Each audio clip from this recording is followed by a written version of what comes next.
Sud Radio 7 Excellent, Judith Belair. De l'audace, toujours de l'audace. Bienvenue chères auditrices, chers auditeurs dans C'est Excellent, l'émission qui crée le lien entre ceux qui s'engagent pour leur passion. Elle a obtenu le Molière de la comédienne du théâtre privé, la 36e nuit des Molières ce lundi. Pas la peine de créer le suspense, vous connaissez déjà son nom, j'ai nommé Delphine Depardieu. Delphine, c'est grâce à votre interprétation de la Marquise de Merteuil dans Les Liaisons dangereuses qui est en cours à la Comédie des Champs-Élysées que vous avez été primée. Sans oublier que cet été, on va vous retrouver avec cette belle pièce au Festival de Ramatuelle. Vous avez aussi reçu le Graal du comédien en 2024, le prix Brigadier. On va revenir dessus. Bienvenue. Merci, bonjour à tous. Plaisir. Il est à la tête de l'un des fleurons de la réussite française dans le secteur de la tech, visionnaire profondément ancré dans les enjeux de la transformation numérique. Hugues Galambrin est cofondateur de Septéo et fondateur, et surtout dirigeant, un groupe devenu incontournable dans l'univers des legal tech, de l'immobilier, de la santé, des RH. Vous le dirigez désormais seul, je viens de le dire. Hugues Galambrin, l'excellence, c'est aussi tout ce qui touche à l'innovation, à notre souveraineté numérique. Vous allez nous raconter tout ça aussi, puis un peu de vous, on espère. Bienvenue. Merci. Je vous en prie. Vous qui nous écoutez, bienvenue chez vous. Delphine Depardieu, comme je disais en introduction, vous êtes à l'affiche de la pièce qui est alors écrite par Coderlos de Laclos, Les Légions dangereuses. C'est à la Comédie des Champs-Élysées. C'est une adaptation et une mise en scène d'Arnaud Denis. Et vous avez reçu, lors de la 36e cérémonie des Molières ce lundi, le Molière de la comédienne du théâtre privé. On écoute un petit extrait quand même. Non, croyez-moi, les cons, quand une femme s'est encroûtée à ce point, il faut l'abandonner à son sort.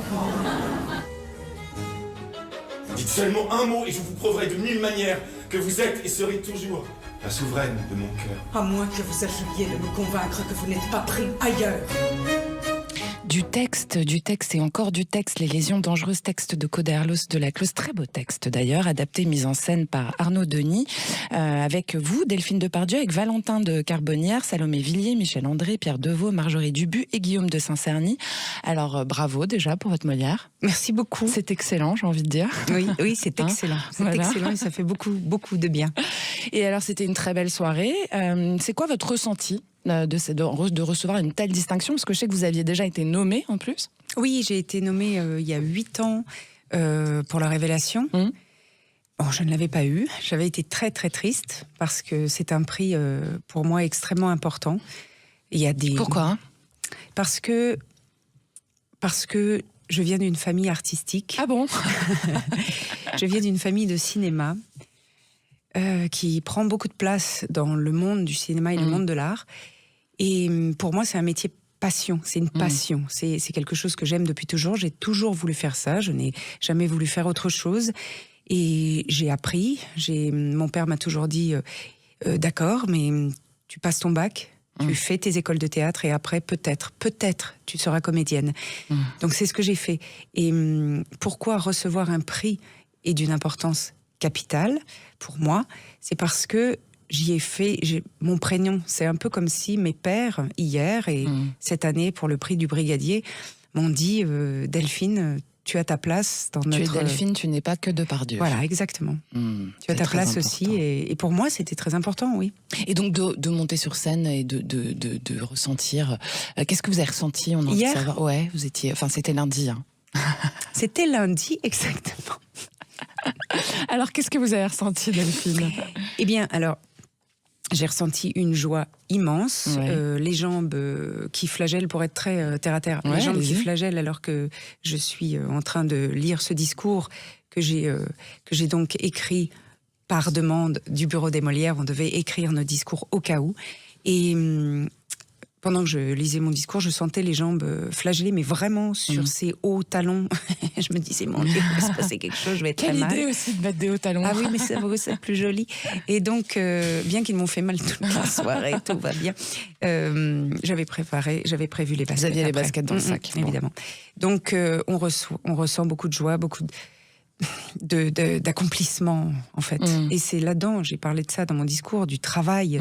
Ça fait 20 ans que je fais ce métier, 20 ans que j'étudie la comédienne que je suis, que je regarde ce métier, qui me fait souffrir souvent, que j'ai envie de l'arrêter souvent, mais je le reprends parce que je ne l'arrête pas, parce que je n'aime que ça. Donc j'étudie, je travaille. Et puis un jour, eh bien, mes partenaires, secret, quoi. Voilà, mes pairs me disent c'est bien, c'est le boulot, t'as bien fait ton boulot. Voilà, c'est ça. Alors c'est un spectacle aussi qui a été nommé Les Liaisons dangereuses, aussi pour le Molière du théâtre privé, le Molière de la mise en scène dans un spectacle de théâtre privé pour Arnaud Denis et le Molière de la comédienne dans un second rôle pour Salomé Villiers. Qu'est-ce qui fait la réussite de cette production? Pourquoi ça fonctionne autant? Ça touche les gens comme ça? Arnaud Denis a réussi à faire avec ce spectacle qui lui tenait à cœur depuis son adolescence, le texte de Chauderlot de la Clou. Chauderlot, oui, pardon. J'ai du mal à dire ça. Non, mais son texte le touche et l'anime depuis qu'il est adolescent. Et il s'était toujours dit, un jour, j'en ferai quelque chose. Ouais. Et c'est son adaptation merveilleuse, parce qu'en fait, il a osé rajouter ou développer une phrase, par exemple. Je peux faire Allez-y. De la marquise de Merteuil, par exemple, quand elle parle, cette scène où elle parle de son viol, elle parle de ce qui s'est passé pendant sa nuit de noces. Oui. Cette scène n'existe pas dans les lettres. Non. Il y a une phrase dite et Arnaud l'a développée pour donner une clé importante sur le personnage. Sur le pourquoi du comment, pourquoi elle est si pourquoi elle est si fâchée, si méchante, sournoise, c'est pourquoi ça. elle est comme ça, parce qu'il y a des raisons, parce qu'on n'est pas méchant, enfin... Bon, et donc c'est ça, c'est la puissance de son adaptation. Il y a rajouté des choses pour donner des clés sur cette œuvre et sur ces personnages. Ce qui fait aussi qu'on se sent plus transporté peut-être par... Et oui, et puis Arnaud, il dirige d'une Mm. façon extrêmement moderne, c'est-à-dire il garde toute la beauté du classique, mais on va mettre des inflexions et des pensées modernes. Et du coup, ça provoque le rire aussi. Hein. Ah oui, parce que, et ça aussi, les scènes extrêmement drôles, comme celle où elle est avec Cécile de Volanges, où elle va lui expliquer ce qu'il va falloir faire avec Le vicomte de Valmont. Oui, et puis surtout avec Danceny. Il a dit mais allez-y, enfin il faut des amants dans la vie, il faut des amants. En fait, il a développé tout ça, mais il a réussi à apporter une immense drôlerie. Sans que ça soit dichotomique en plus. Bah non, bien sûr que non, parce que c'est toutes les références animales viennent d'Arnaud, évidemment. Cet humour-là vient d'Arnaud. Et il a remarquablement mis ensemble le texte et lui, quoi. Enfin, ouais. Alors évidemment, je vais vous en parler parce qu'on vous incarnez donc ce rôle majeur de ce livre, La Marquise de Merteuil. On se souvient évidemment de Glenn Close dans la version cinéma. Je suis obligée de vous en parler. Moi aussi, je me Stéphane souviens. Et on l'a vu d'ailleurs il n'y a pas longtemps. Alors c'était ça ma question. Sur France 5 ou Vous l'avez revu avant de monter sur scène ou pas? Je l'ai revu avant de monter sur scène. Est-ce que ça vous a inspiré? J'ai relu le livre. Ça m'a inspiré. Tout m'inspire. Moi, j'aime bien aller quand il y a des maîtres. Ouais. Pourquoi ne pas prendre des choses de nos maîtres? On apprend des autres. Bien sûr. Donc, je ne peux pas dire que je fais comme elle, mais en tout cas la regarder, boire ce qu'elle fait, C'est incroyable. et boire ce que font les autres, parce qu'il y a plusieurs adaptations. Donc et puis relire les textes, et puis s'imaginer des choses, nourrir son imaginaire, et en faire quelque chose de très personnel, grâce à Arnaud aussi et sa direction d'acteur. Ouais. Alors c'est un tourbillon de manipulation, de jeu de pouvoir, Les Liaisons dangereuses. Est-ce qu'il y a eu un équilibre pour vous à trouver entre ce côté justement très calculateur du personnage et ces failles humaines dont vous nous parliez à l'instant? Mais en fait, après c'est marrant parce que je le disais dans le discours lundi dernier, il y a quelque chose avec cette marquise de Merteuil qui est très proche de moi, et je ne veux pas dire là-dedans elle va être méchante, donc elle est proche de moi. Il y a quelque chose de techniquement proche de moi. Elle, par exemple, techniquement, théâtralement parlant, la langue m'est familière. Les costumes me sont familiers. J'ai l'impression de venir de cette époque. Un corset ne me gêne pas, ne m'étouffe pas. Je me sens bien dans ces costumes. Je me sens bien avec une perruque. Elle est folle, mais non.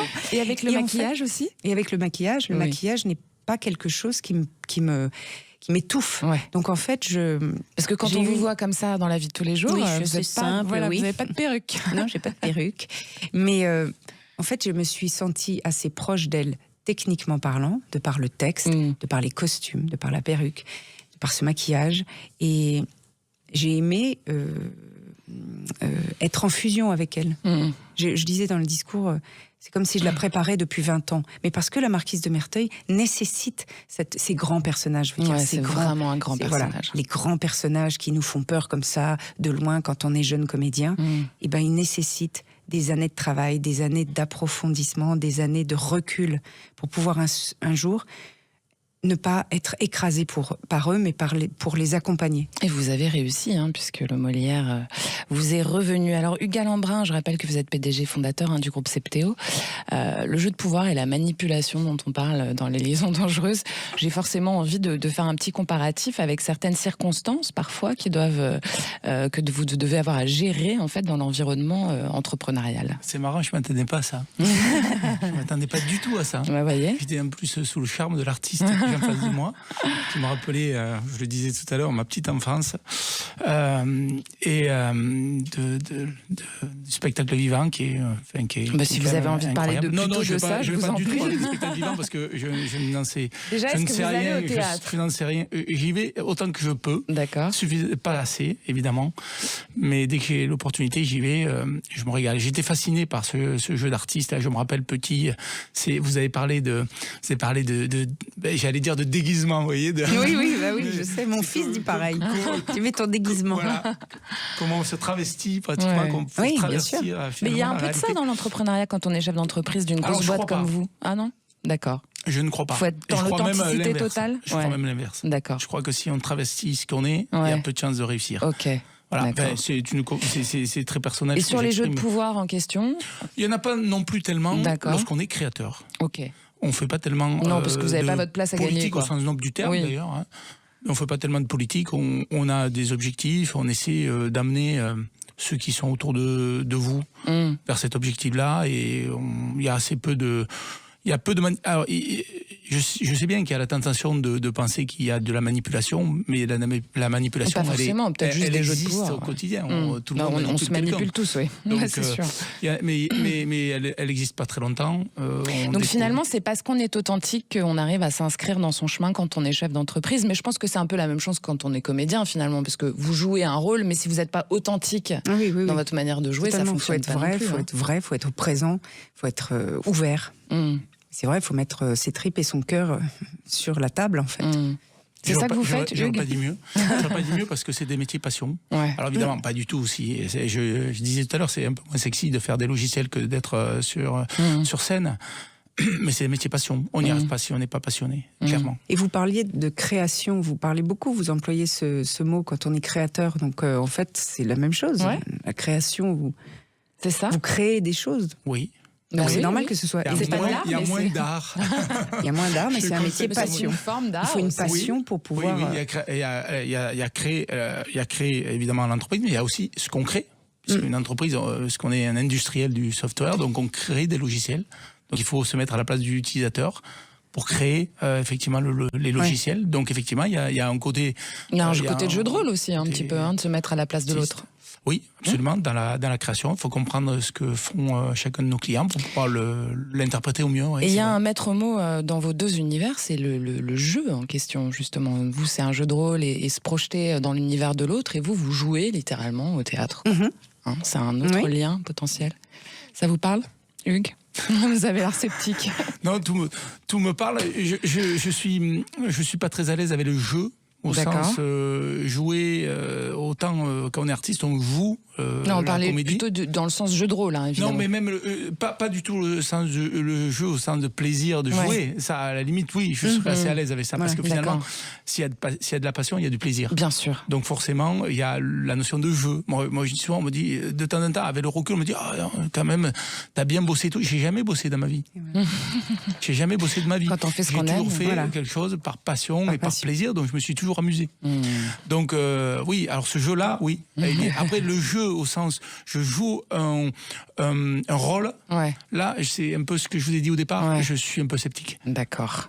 Allez, c'est excellent sur Sud Radio avec de l'excellence théâtrale et entrepreneuriale. Ce soir, on fait une courte pause et puis on revient avec la comédienne Molière du Théâtre Privé 2025, Delphine Depardieu, et le PDG du groupe Septéo, Hugues Galambrin. Tout de suite. Sud Radio 7 excellent, Judith Belair. Merci d'être avec nous sur Sud Radio. C'est un excellent choix avec Delphine Depardieu ce soir, la comédienne qui a reçu le Molière du théâtre privé pour son rôle dans Les Liaisons dangereuses. C'est en cours à la Comédie des Champs-Élysées. Et nous sommes aussi avec Hugues Galambrin qui est PDG, fondateur du groupe Septéo. Alors Hugues Galambrin, un petit pitch quand même. Septéo, c'est devenu un acteur majeur des solutions logicielles. Alors c'est pour les professionnels du droit, c'est pour l'immobilier, l'hôtellerie, les RH, l'éducation. C'est une entreprise que vous avez fondée en 2013. Et alors croissance fulgurante, attention, vous avez atteint une valorisation de 3 milliards d'euros en 2024. Bravo, c'est excellent aussi, j'ai envie de dire. Oui, bravo.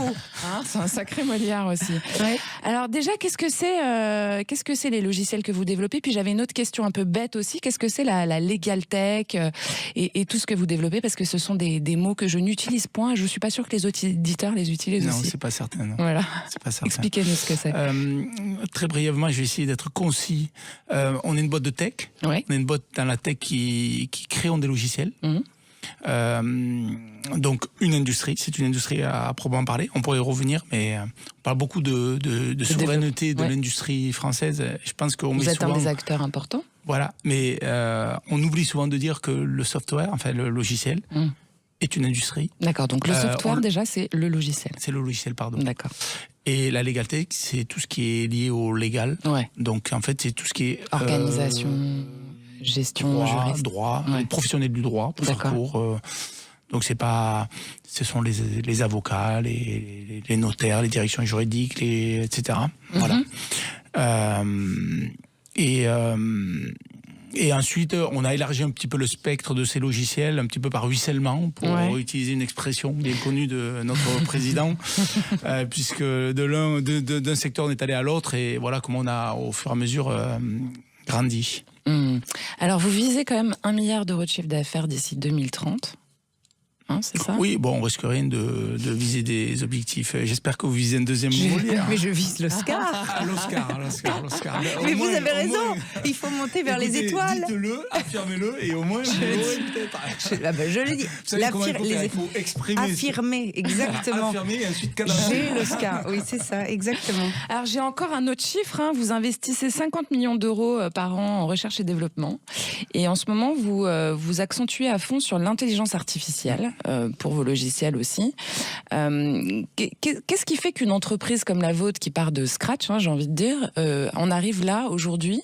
Est-ce que c'est aussi parce que c'est un monde, évidemment, tout le monde de la tech qui est en pleine expansion, et qu'est-ce qui a fait que vous avez eu envie de développer là-dedans?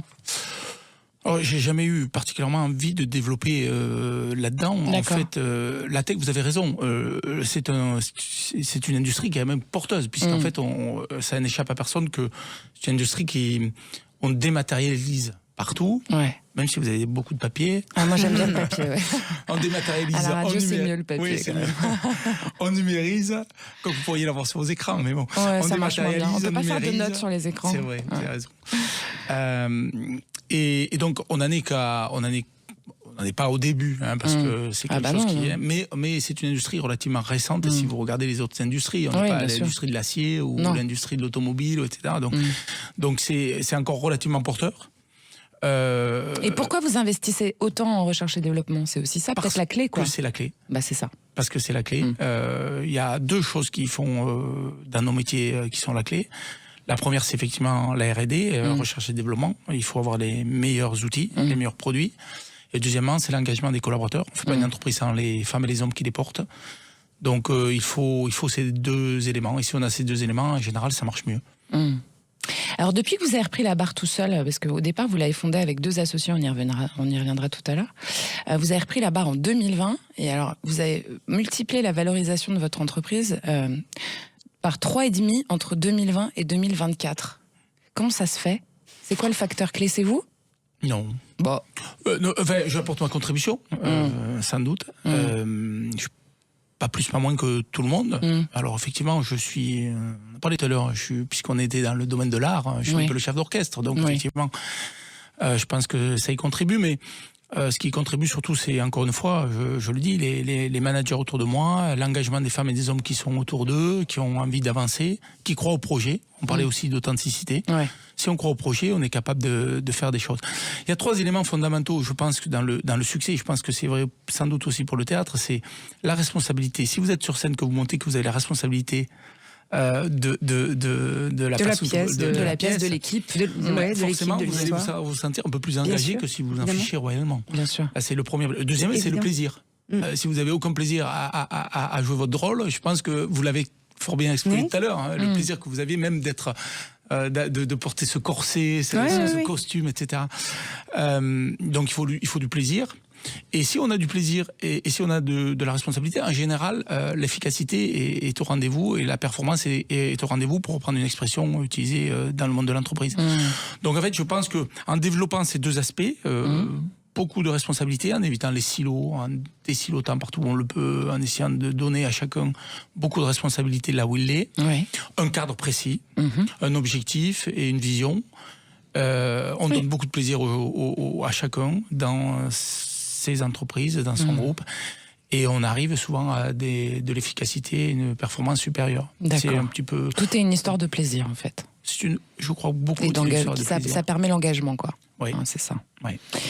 Alors, vous, sur l'intelligence artificielle, quand même, vous avez développé un programme qui s'appelle Brain, donc pour améliorer l'efficacité de vos logiciels.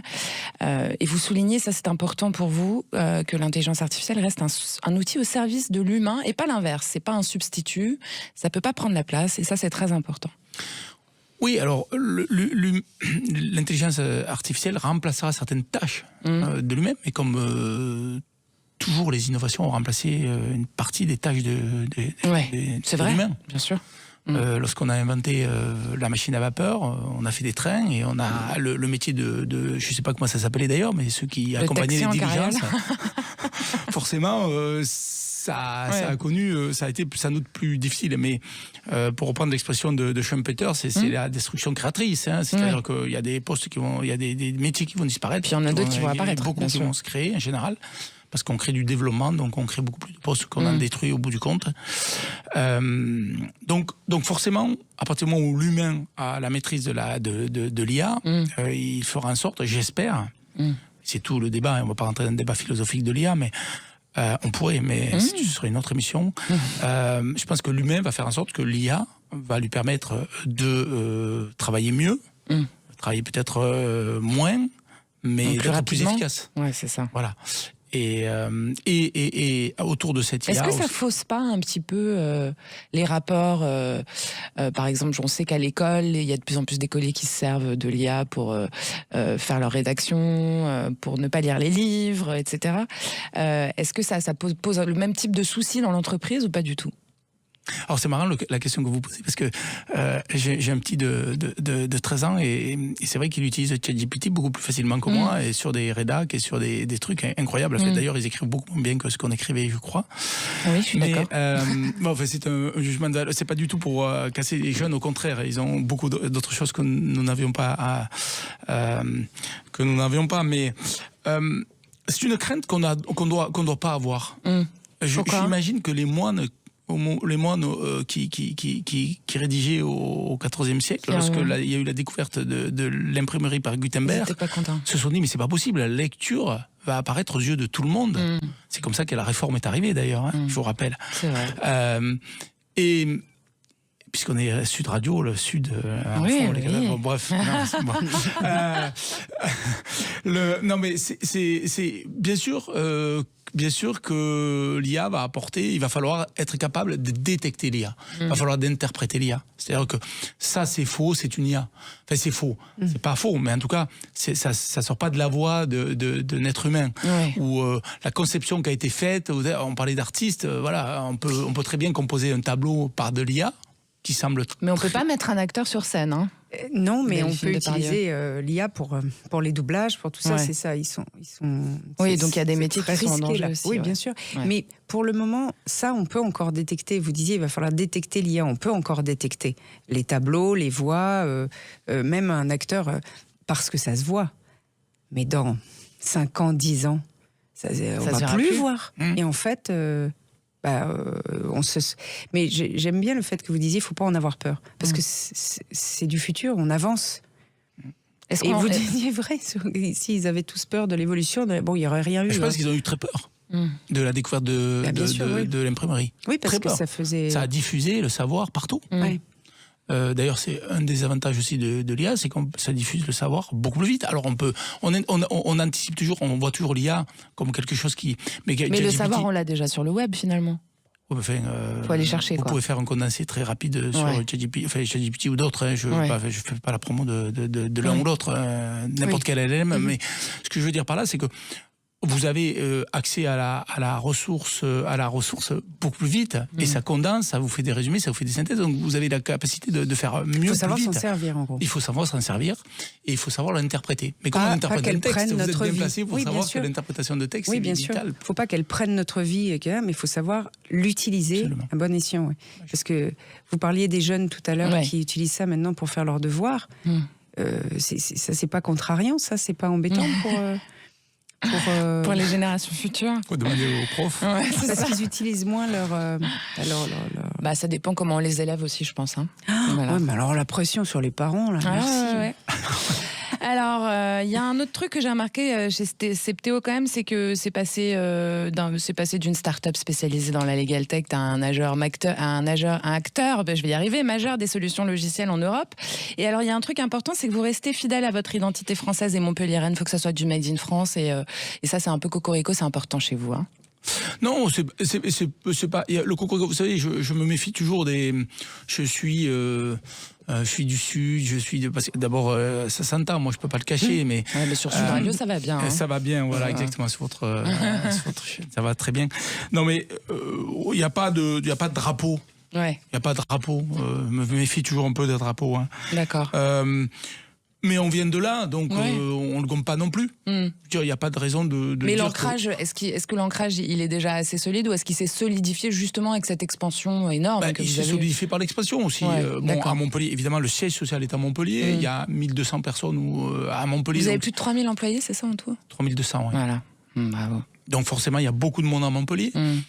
Mais ce n'est pas une revendication particulière. Après... La souveraineté, et là on parlait de l'IA, de la France et de l'Europe en particulier, j'ai élargi à l'Europe parce que je suis un Européen convaincu.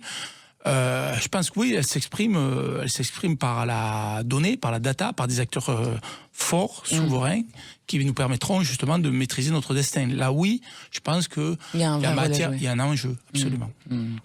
Allez, merci à vous qui suivez cette excellence sur Sud Radio, l'émission de ceux qui façonnent l'avenir de l'excellence française. On est avec la comédienne Delphine Depardieu, qui est Molière du Théâtre Privé 2025, et le PDG du groupe Septéo, Hugues Galambrin. Restez avec nous, à tout de suite. Sud Radio 7 Excellent, Judith Belair. Chaque dimanche à 19h, c'est votre moment d'échange privilégié autour de l'excellence. Et c'est excellent. Avec Delphine Depardieu, ce soir, la comédienne primée par le Molière du Théâtre Privé pour son rôle dans Les Liaisons Dangereuses, actuellement à la Comédie des Champs-Élysées, et Hugues Galambrin, PDG et fondateur du groupe Septéo. Alors Delphine Depardieu, vous avez reçu le Molière, on l'a dit, mais vous avez aussi reçu en 2024 le Graal de votre profession. J'ai appris ça parce que je l'ai appris grâce à vous. Le Graal des comédiens, c'est le prix du Brigadier. Alors c'était en 2024, vous l'avez reçu des mains de l'association des Amis du Théâtre du Brigadier, et c'est un prix qui fait écho à l'excellence en fait. Donc c'est excellent. Ça tombe très bien pour l'émission. Des performances sur les planches, c'est-à-dire c'est un prix qui prend en compte la globalité en fait de votre travail et de votre performance depuis. Oui, non, en fait, ça donne. Moi, j'ai reçu le Brigadier pour le rôle de la marquise de Merteuil. D'accord. Pour cette performance-là. Mais c'est plus global aussi, le Brigadier, quand même. Il y a plusieurs brigadiers. D'accord. Il y a des brigadiers de carrière, d'honneur, qui récompensent, par exemple, l'année dernière, c'était Pierre Arditi qui a récompensé pour l'ensemble de sa carrière, évidemment. Et il y a aussi des brigadiers de l'année. Et moi, j'ai reçu le brigadier de l'année féminin. 2024, donc. 2024, oui. Et Maxime Daboville a reçu celui de l'année pour son rôle dans Pauvre Bitos. Et là, en fait, ils reconnaissent, ils récompensent le travail d'un rôle, d'une interprétation, voilà, pour le brigadier de l'année. Et de sa finesse, j'imagine, il y a un côté incisif, en fait, c'est dans ce prix. Il y a un côté Oui, très, très précis de notre métier. Très sérieux, entre guillemets. Moi, en fait, pourquoi je vous disais ça tout à l'heure sur le fait que c'était le prix d'excellence? Parce que depuis toujours, ce prix est reçu par, vous pouvez regarder sur Internet, j'ai regardé. Enfin, des noms, Grands noms. mais des grands noms de notre métier, des grands noms depuis les années 60, je crois. Et moi, j'allais voir toujours la remise de prix parce que j'aime voir mes pairs et les yeux pleins d'étoiles. Avec les yeux pleins d'étoiles, mais surtout en me disant, l'année dernière, je voyais, c'était Christine Murillo qui recevait le brigadier de l'année, et je la regardais évidemment pleine de passion pour elle parce que c'est une actrice, une comédienne exceptionnelle, et je la regardais et toute contente, avec aucune pression dans mon siège, en me disant, mais de toute façon, ça, c'est le prix des grands. Alors... Ah, bah tiens. Et bim. En fait, vous êtes grande. Non, et l'année d'après, mais je vous jure que je ressentais ça dans le siège. Tiens, ça, c'est le prix des grands, donc c'est même pas la peine d'y penser. Ça. Et cette année, ils m'appellent et ils me disent, c'est pour toi le brigadier de cette année. J'ai évidemment pleuré parce que c'est un prix extrêmement prestigieux dans notre métier. Voilà, un prix qui veut dire beaucoup, beaucoup de choses. Qui veut dire chapeau l'artiste. Et oui, et alors là, pour tout vous dire, je me suis même dit, bon, ils ont peut-être baissé dans leur qualité. Mais après, évidemment, il arrive vous avez un le sentiment Molière. d'imposture, Delphine Depardieu? Oui, je pense. Bah, je pense, évidemment. Quand là, vous avez plus le droit. Mais voilà, mais j'ai l'impression. Vous avez plus le droit, là. Et vraiment, je m'accroche au travail que j'ai façonné pendant 20 ans. C'est vraiment sur ça que je m'accroche. C'est lequel de vos rôles qui vous a le plus marqué, si vous en aviez un comme ça? C'est obligatoirement la Marquise de Merteuil. Ouais. Parce que c'est l'apogée, quoi. Oui, et en plus, ce rôle, bon, pour tout vous dire, je n'étais pas censée y être. Ah bon? C'était pas moi à la base. D'accord. C'était pas moi. Ça s'est monté à Lyon l'année dernière, au théâtre de la Tête d'Or. Oui. Et la comédienne a eu un problème. Il jouait 2 mois là-bas. Au bout de 20 jours, le producteur m'a appelé en me disant, est-ce que tu peux reprendre le rôle dans 2 jours? Donc ma folie est sûrement une partie de mon ego. Vous connaissez déjà le texte? Non, je connaissais rien. Oh là là. Et sûrement une partie de mon ego a dit, mais aussi quelque chose au fond de mon ventre qui me disait, grâce à ces 20 ans de travail et cette technique, j'y arriverai. Comment on Donc, fait pour dit, apprendre un texte aussi conséquent? Non, justement. Parce que ça, on aimerait bien Parce savoir. que là, justement, le soir même, bon, je pleurais en disant j'ai fait une folie, et je regardais ce texte et c'était impossible de l'apprendre aussi vite. Mais le producteur voulait que ça fasse comme si il ne s'était rien passé. Donc je l'ai appelé, je lui ai dit, pendant 10 jours, on va travailler à l'oreillette. Donc j'ai travaillé à l'oreillette et pendant ces 10 jours-là, au bout de 10 jours, j'avais le texte en moi et tout allait bien. En le lisant évidemment tous les soirs, etc. En l'apprenant quotidiennement. Comment vous faites pour apprendre? C'est quoi votre technique? Alors moi, ma technique, elle est très simple. Alors soit, ça dépend. Soit on travaille beaucoup pendant de longues heures à la table et le texte rentre tout seul, ou soit il y a un casting dans 2 jours et il faut que ça rentre. Et ben c'est une phrase. Je la répète. Je dis la deuxième phrase. Je répète la première plus la deuxième. Je dis la troisième. Voilà. Bête et méchant pour que ça rentre, Et après, je travaille le rôle et l'interprétation. Mais donc voilà, tout ce rôle-là. Ça tombe comme ça, c'était pas censé être moi et tout tombe et les critiques sont exceptionnelles sur ce spectacle et on a vraiment beaucoup de chance et j'ai vraiment beaucoup de chance là. Les planètes s'alignent. C'est pas que de la chance, hein, c'est du travail. Il y a 20 ans de travail derrière. Voilà. Alors vous, Hugues Galambrin, vous avez fondé, on l'a dit, Septéo, c'était en 2013, donc c'était une petite boîte au départ. Vous étiez avec 2 associés, c'était Jean-Luc Boixel et Philippe Rivière, c'est ça? Oui. Et alors quel rôle ils ont joué au départ et pourquoi vous avez repris la direction en solo en 2020? Ils ont représenté beaucoup, puisque c'est quelque chose qui s'est construit ensemble et ils ont apporté très largement leur pierre à l'édifice. Après, pourquoi j'avais envie de partir? Tout simplement. Peut-être que c'était le fait que j'étais le plus jeune des 3. Donc c'est presque un coup de bol. Ouais.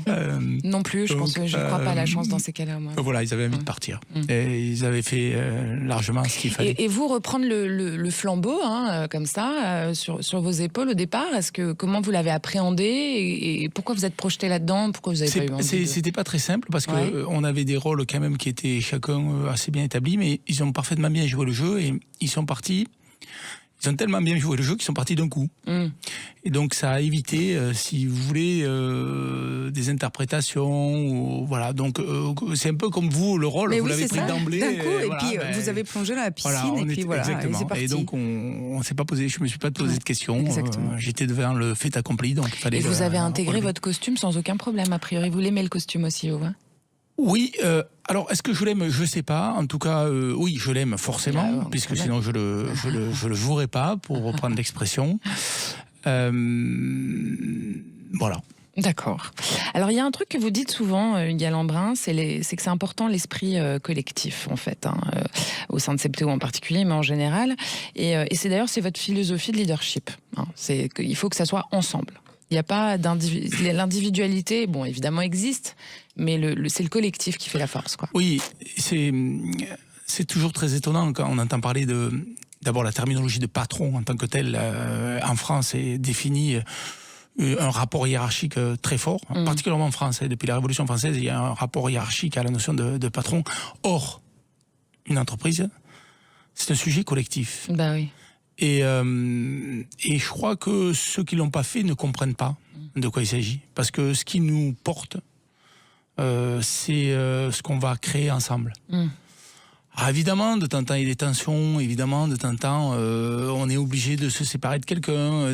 Mais en fait, c'est jamais de gaieté du cœur. C'est toujours très compliqué.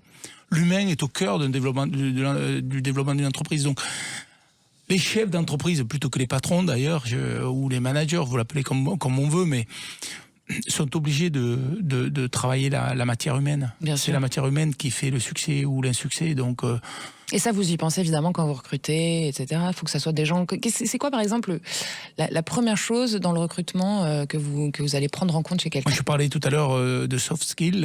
Pour moi, c'est d'abord ça. Expliquez ce que c'est aux auditeurs. D'abord le savoir-être, le savoir-faire. Pour moi, le savoir-être est indispensable. Parce que le savoir-être, vous l'apprenez plus. Donc c'est aussi l'agilité et la malléabilité, etc. C'est la capacité d'être ouvert sur les problématiques, d'être curieux, de s'adapter. C'est plus important ça que de coder, quoi, par exemple. C'est ce que vous disiez tout à l'heure aussi. Oui, on peut toujours assez facilement apprendre à coder, même si, attention, c'est un peu caricatural ce que je dis. Il faut évidemment, on peut pas dire à n'importe qui, viens, tu vas faire du code. Vous allez me faire un site internet. Non, c'est pas ce que je dis. Mais entre deux personnes qui ont un savoir-faire équivalent. En tout cas, moi, je mettrais toujours l'accent sur le savoir-être. Encore une fois, le savoir-être, c'est aussi ce que vous êtes. C'est fondamentalement ce que vous êtes. Et ça, c'est très compliqué de le rectifier. En revanche, le savoir-faire, ça se travailler sur scène. Je pense que vous pouvez travailler un texte. Oui, on peut toujours travailler. Mais si vous n'êtes pas la personne que vous êtes pour interpréter ce rôle-là, ça va être très compliqué d'interpréter aussi bien que ce que vous l'avez fait pour recevoir ce Molière. Donc, je pense quand même que le savoir-être est fondamental. Là-dessus, vous pouvez construire ce que vous voulez. Le collectif, ce savoir-être dont nous parlons. Ça me fait penser aux troupes, l'esprit de troupe. Dire, et vous disiez tout à l'heure, parfois, oui, on s'engueule, parfois, c'est un peu plus difficile. Mais c'est l'esprit de troupe qui est important pour que ça fonctionne sur scène. La cohésion sur scène, les gens le sentent. Une troupe qui se déteste, ça se sent, même si on joue qu'on s'aime. C'est l'énergie, en fait. L'énergie qu'on partage. C'est la même chose. Ouais. Eh ben c'est bien excellent tout ça. Il y a deux autres valeurs aussi, Hugues Galambrin, c'est l'humilité puis la rigueur, quoi. Hein, ça c'est important parce que l'humilité, vous en faites preuve depuis tout à l'heure, j'ai envie de dire. Non, l'humilité c'est indispensable, mais c'est dans la vie. C'est-à-dire que ceux qui pensent qu'ils ont tout fait et tout réussi, je pense qu'il n'y a plus grand-chose à découvrir, ils n'ont plus qu'à se suicider. Donc être humble, ça fait partie de la vie. On a tellement de temps à ne plus être humble. La deuxième question, c'était la rigueur. La rigueur est indispensable. Mais je pense que dans tous les métiers, ceux qui réussissent ont minimum de rigueur. C'est des valeurs intrinsèques à l'excellence, on est d'accord. Pour être excellent, il faut être vrai. Absolument. Hein, vous êtes d'accord? Oui. Eh bien, c'est excellent. Merci à vous qui écoutez C'est excellent sur Sud Radio. Nous sommes avec Delphine Depardieu, la comédienne récompensée du Molière du Théâtre Privé 2025, et Hugues Galambrin, qui est PDG du groupe CPTO. Restez avec nous pour la fin de l'émission. À tout de suite.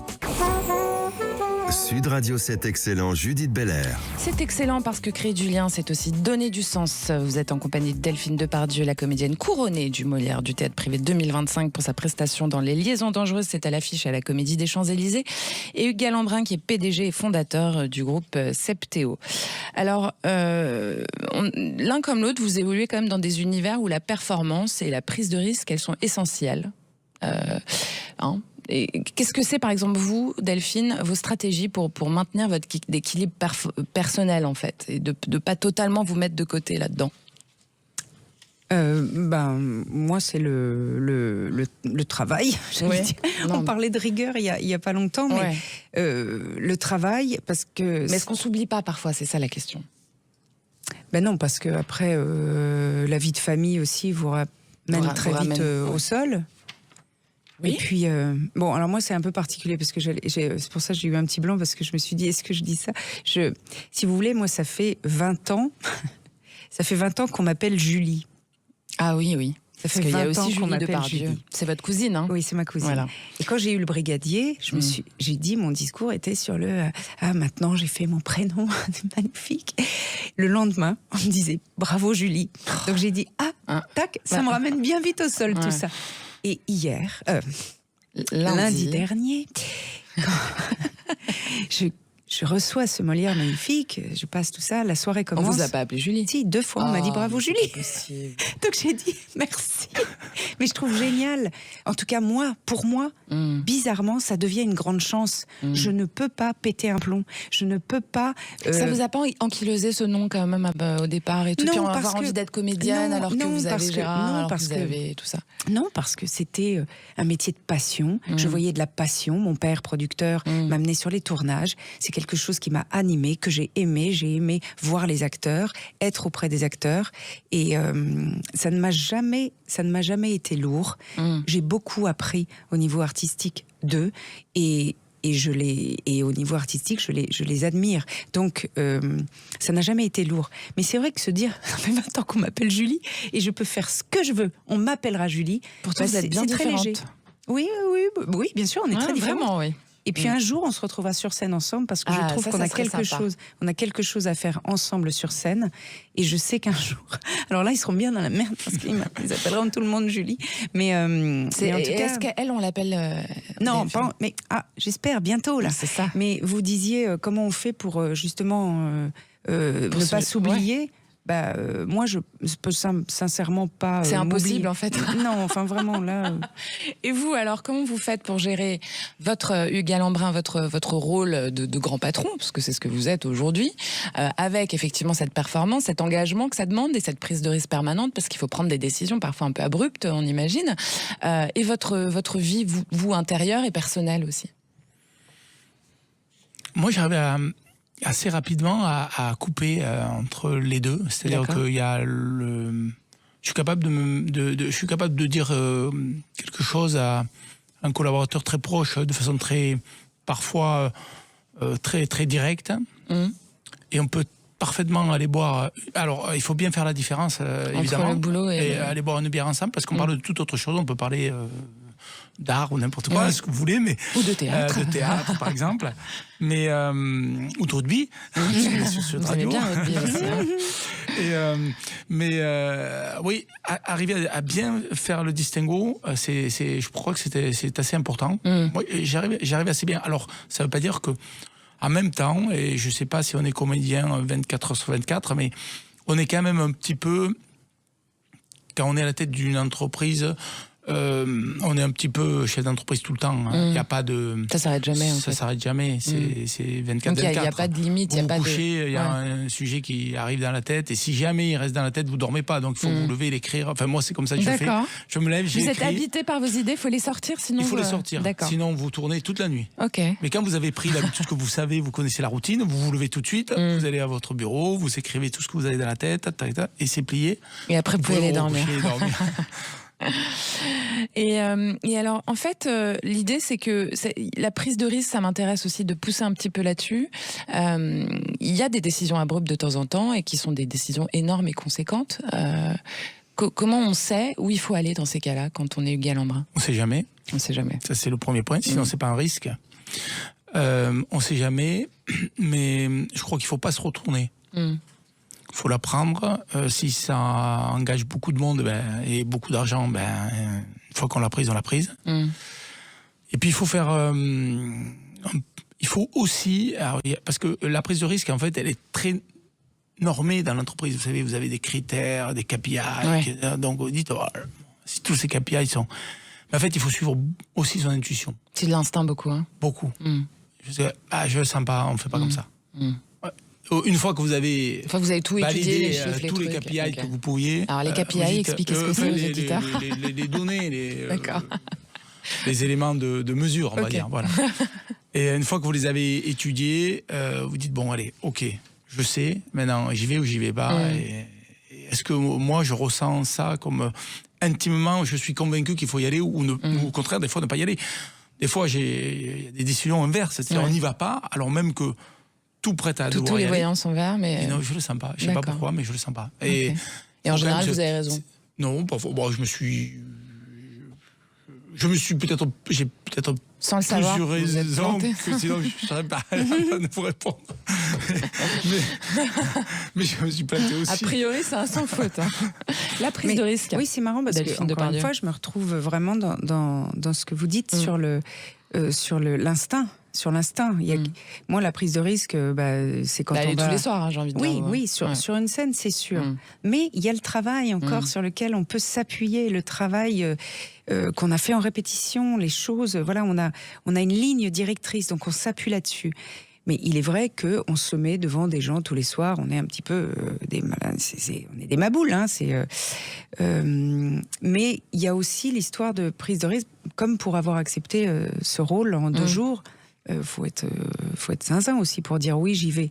C'est une prise de risque parce que mais j'aurais elle est calculée, la prise de risque par le travail. Voilà. Et je reviens la technique tout de suite là-dessus. Voilà, parce que j'ai la technique. Ouais. Mais j'aurais très bien pu mettre en péril cette production.